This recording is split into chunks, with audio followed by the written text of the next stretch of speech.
And now, the Mollé Mystery Theater.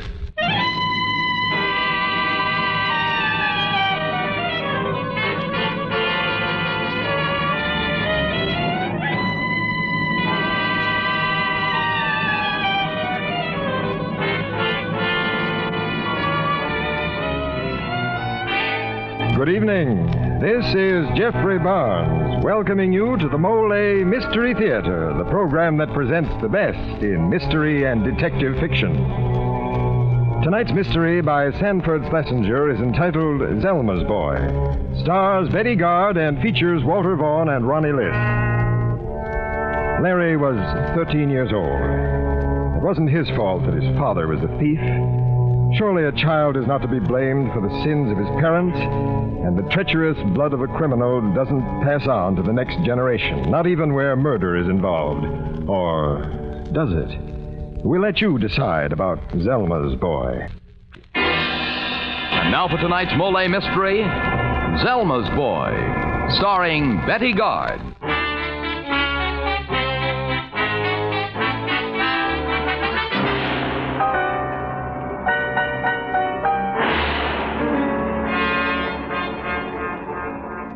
I beg you to read this letter, to listen to me through these words. This is my last, my only hope. One life has already been taken, and I'm afraid 2 more may be gone before the day is done.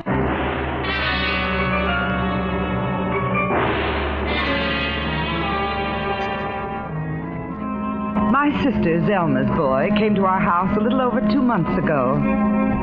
He was 13 years old, if you figure age by birthday candles. But if you judge age by mind and movement the way I do, then you'll know that Zelma's boy was a lot older than his boyish face would lead you to believe. I remember the morning he was to arrive. George and I had arisen at 6 o'clock to meet the train. Did you call to see if the train's on time? Yes.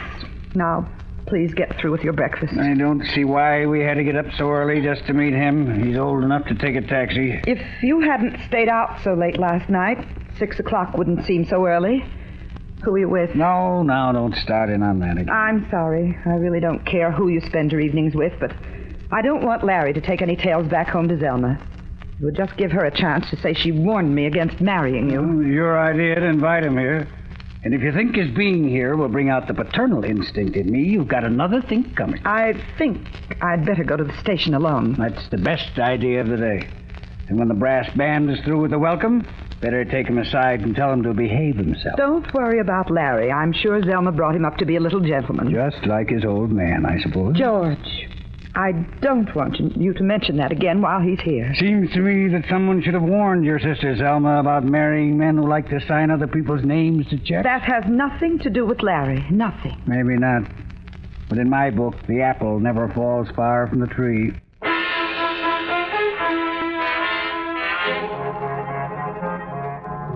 I met Larry at the station. It wasn't hard to recognize him. He was the picture of his father. Tall, lanky, blonde, high cheekbones that made his boyish face look sallow and sickly. But he was nice. A little gentleman, just as I'd told George he would be. On our way home from the station... Larry. Yes, Aunt Emily? It's been a long time since you've seen your Uncle George, hasn't it? Oh, I don't even remember him. He never came with you when you used to visit us. But Mom told me all about him. Oh. And just what did she tell you, dear? She said he isn't very nice to you, and that I should try to keep you company. Well, you mustn't judge your uncle too harshly, Larry. He hasn't been very well, and sometimes he's a little cross. Well, you don't have to worry about me, Aunt Emily. I can take care of myself.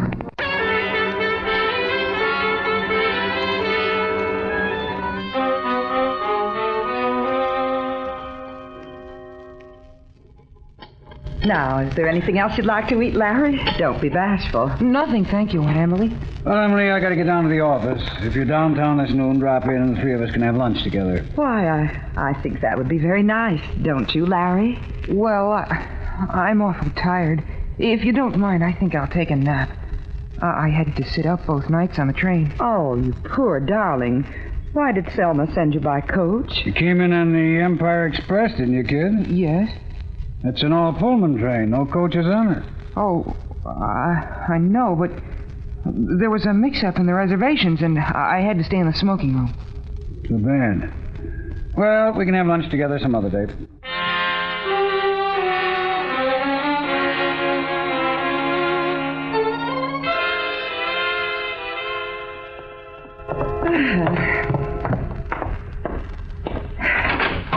And Emily. Larry, what are you doing here in my room? What? Nothing. I was just looking around the house. I wanted to see what it looks like. Well, you were certainly quiet about it.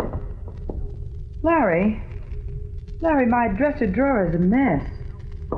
What was it you wanted in there? What? I don't know what you mean, Aunt Emily.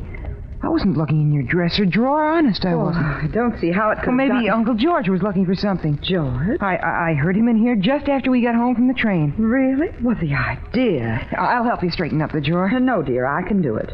You run along downstairs.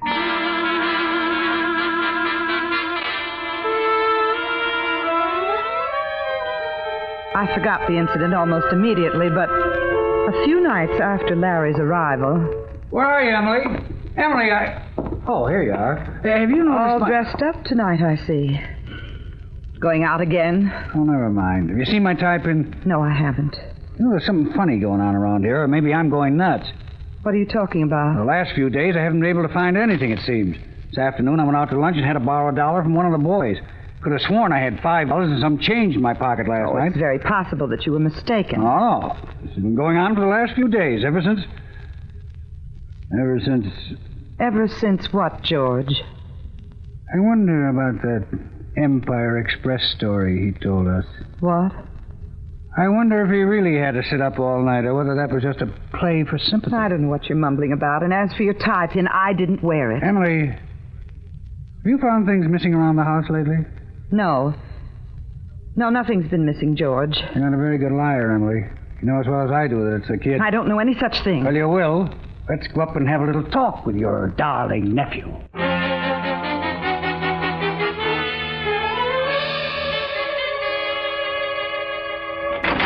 Larry. Uncle George. Oh, what's the matter? Mind if I have a look through your dresser drawer? I seem to have lost something. There's nothing in there except my things. I hope so, for your sake. I know there's nothing of yours in there.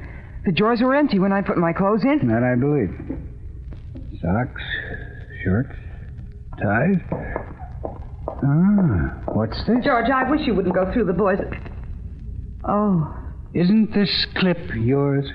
Why, yes, it is. Well, let's see what else. Oh! George, what? Nothing lost, Emily. I just stuck myself with a pin. My tie pin. I don't know how those things got in there. Come here, Larry. That's it. A little closer. George! You had that slap coming to you, kid. Maybe you ought to be slapped every hour on the hour just to knock the rottenness out of you. I didn't take those things. Lie to me again, Larry. Because every time you do, you'll get it good. Understand? George, get out of this room and don't ever lay a hand on him again. Well, how can you stand up for him when the evidence is right in front of your eyes? I'm telling you, tricks like this run in his family. Told you that even before the kid got here. And you wouldn't stop at anything to prove what you say is right, would you? Just what do you mean by that? Let's just say I don't believe everything I see. Why? You can take it for whatever it's worth. You have your tie pin. Now you're all dressed to kill. Why don't you go wherever you're going tonight? Well, of all the stupid... Oh, that devil.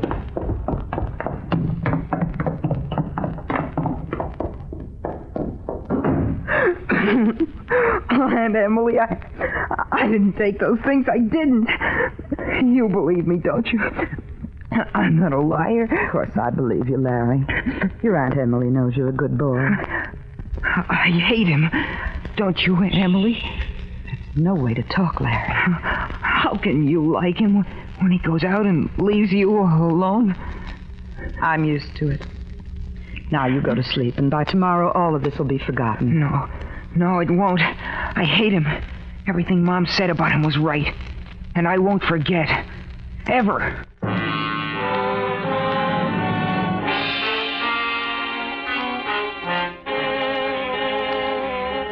I left Larry in his room and went downstairs. I slumped in the big easy chair and tried to read, but it was no use. A terrible feeling of loneliness came over me, and I began to cry. I just couldn't seem to stop. I fell asleep in the chair, but was awakened a little after 10 when I heard the front door open. George? George, what's the matter? You're white as a sheet. Never mind. Well, why are you pulling down all the shades? You're shutting out the air. Shut up. Why don't you go upstairs to bed? Where are the cigarettes? The cigarettes! Over here by the radio. George, I wish you'd tell me... Oh, stop pestering me. These rotten matches. No wonder you can't light that cigarette. You're shaking so that your hands, George. What's the matter? What are you staring at? Your hands, George. What happened? If I wanted you to know, I'd tell you. Now stop asking me questions. I can't describe the terrible, sinking feeling that cut through me when I saw his hands. Everything in the room began to blur, and I slumped into a chair and listened to the water from the kitchen faucet as it washed the awful red blood from my husband's hands.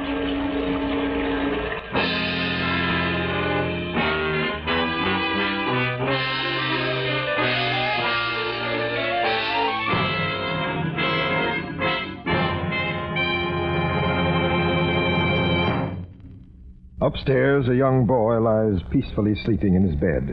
How innocent is the child? Could he in any way be responsible for the terrible scene taking place below him? Well, mystery fans, we'll have a better chance to decide in just a moment when we bring you Act 2 of tonight's Mollé Mystery. And now this is Jeffrey Barnes again and Act 2 of Zelma's Boy.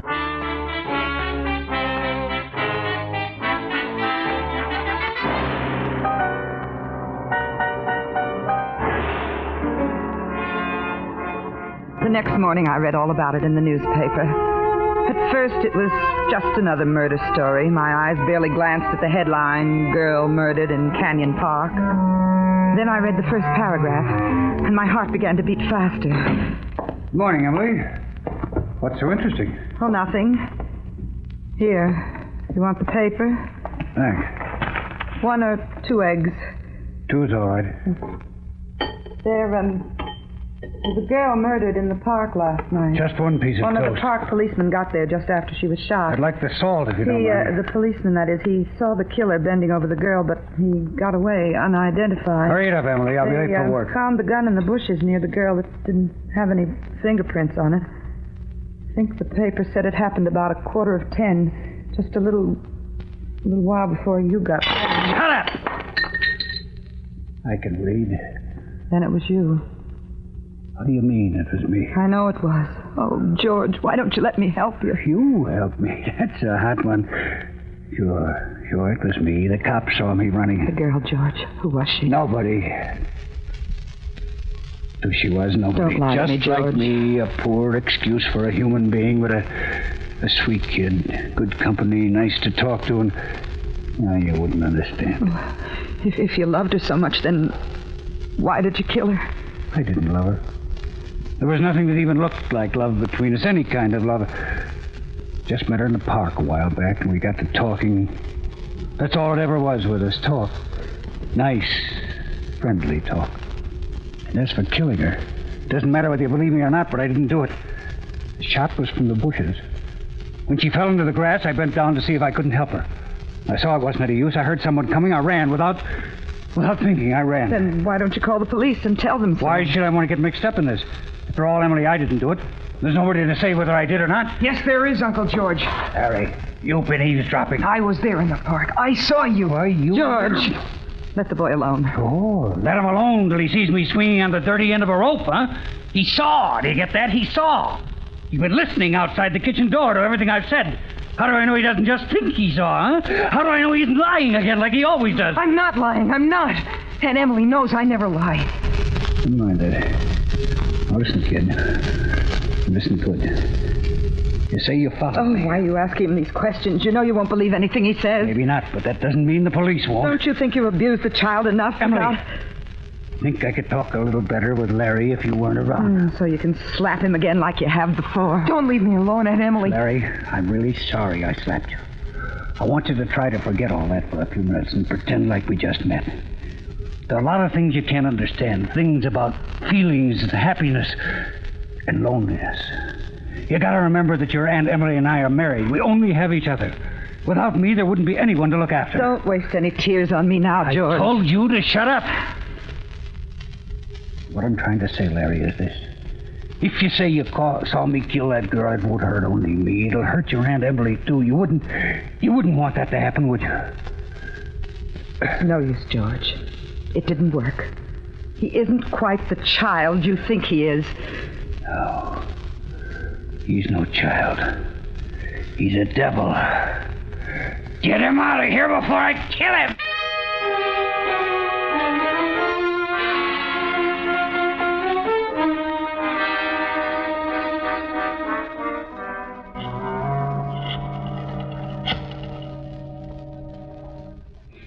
Hello, Chuck. Chuck, this is George. Thought I'd better call and tell you I might not be down at the office for a while. George, Quiet, quiet. Oh. Yeah, Chuck, it's the wife. Heart condition. Yeah, I had an attack this morning. I thought I'd better stay home and keep an eye on her. Thanks, Chuck. Yeah, I'll be with you in a day or so. So long. You're afraid. Afraid of the truth. You're wrong, Emily. Then why don't you call the police? You know why. It's that kid. And if he was asleep in his room that night, he'd still say he saw me shoot her. You're quick to judge others by yourself, George. I'm ready, Aunt Emily. What's wrong? We're just going to the grocery store. We won't... You'd better telephone for your groceries. Wouldn't be healthy for me to let you out of my sight. All right, George. I won't argue with you. Just how long are we to stay in this house? That all depends. All depends on Larry. I'm going to cure him of lying. Cure him or... Or what, George? Don't worry. I'll cure him.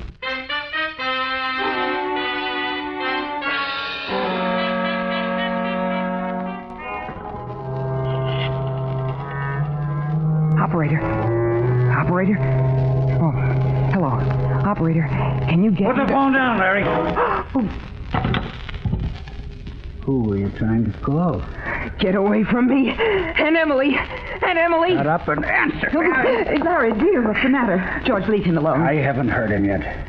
Try to call the police, will you? I wasn't trying to call the police. Of course not. I told him to call for some groceries. I didn't know the number, so I just called the operator. You're lying. Both of you. One's as bad as the other. Hell, I'll put an end to that right now. Give me that telephone. No. Now, let's see how well we can get along without a phone. And I don't want any more tricks, kid. I'm getting to the end of my rope. Every minute you keep us prisoners in this house convinces me of that, George. You're getting very near the end of your rope. And now, with your permission, of course, I'll go to my room.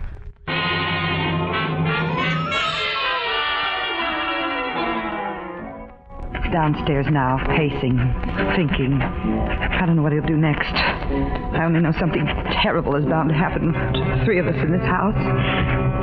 If anyone finds this letter on the sidewalk, for the love of heaven, call the police. If too late, let this serve as a witness against my husband. Signed, Emily Briggs.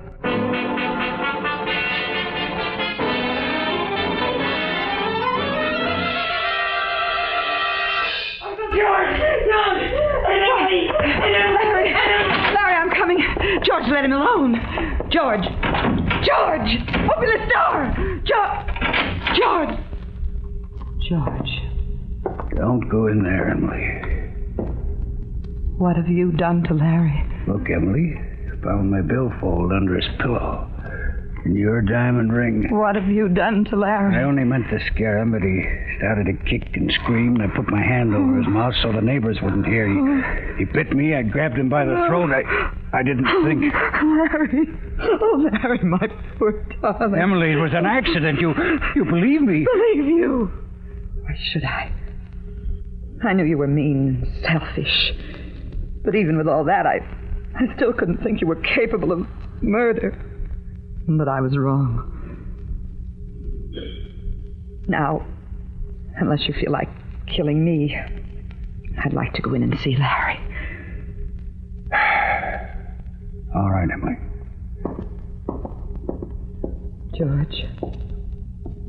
George, where is he? What are you talking about? Isn't he What there? have you done with him? Well, he was here on the floor. George. The window. The window, Emily. It wasn't open before. George, you didn't kill him. Look, there he goes. On his way to the police with one of his lies. Come on, we gotta stop him.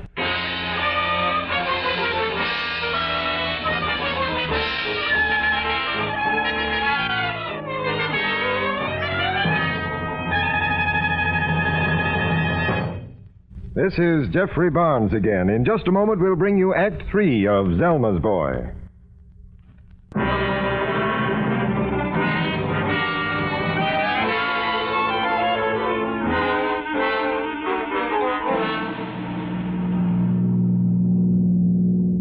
There's the police station up ahead. How do you know he's there? I don't, but I gotta go in and make sure. And if he is, just what kind of lies he's been filling them with.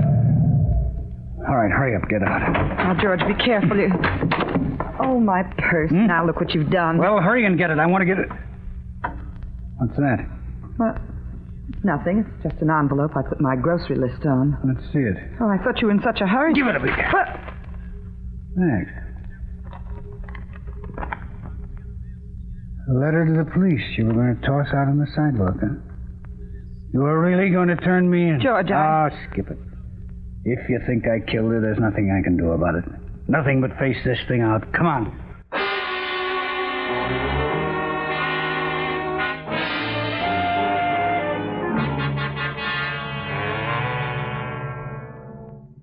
I'm glad you both came down to headquarters. It saved us a trip out to your house. Larry. Oh, Larry, I was so worried about you. Are you all right, dear? I'm all right, Aunt Emily. Sergeant, what did he tell you? What lies did he tell you? I'm not so sure they were lies, Mr. Briggs. He's a born liar, I tell you. He steals things, and when he's caught with them, he lies and lies. He told us all about that. I know the boy. I know him as well as I know myself. He wouldn't lie. I told you he'd never lie, Uncle George. You sneaky You can little... be sure that anything Zelma's boy says is the absolute truth. I'm very glad to know that, Mrs. Briggs. Because even though the boy was scared to death and a bit mixed up when he came in here, he finally admitted that he saw you kill that girl in Canyon Park.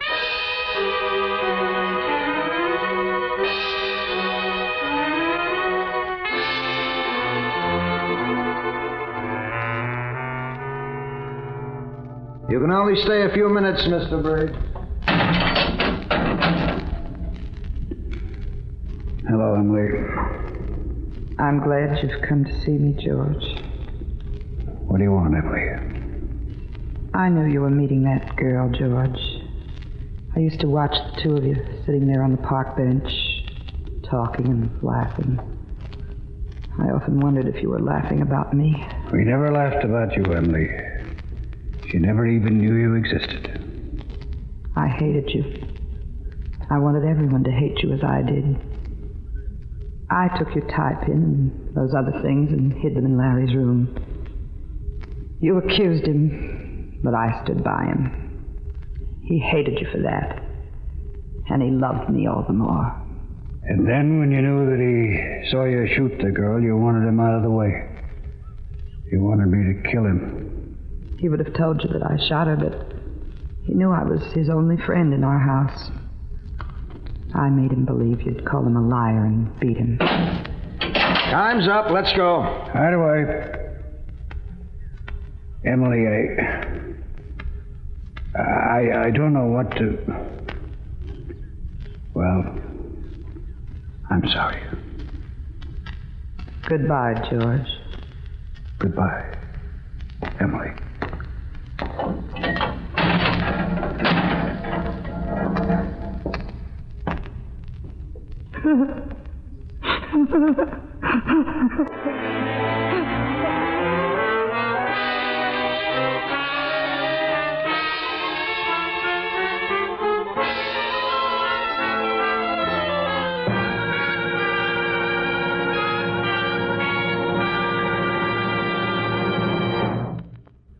Now this is Jeffrey Barnes bringing down the final curtain on tonight's Mystery Theater presentation of Zelma's Boy.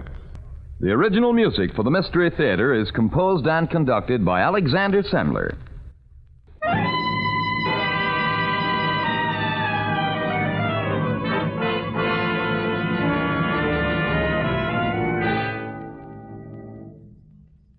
And now this is Dan Seymour saying goodnight.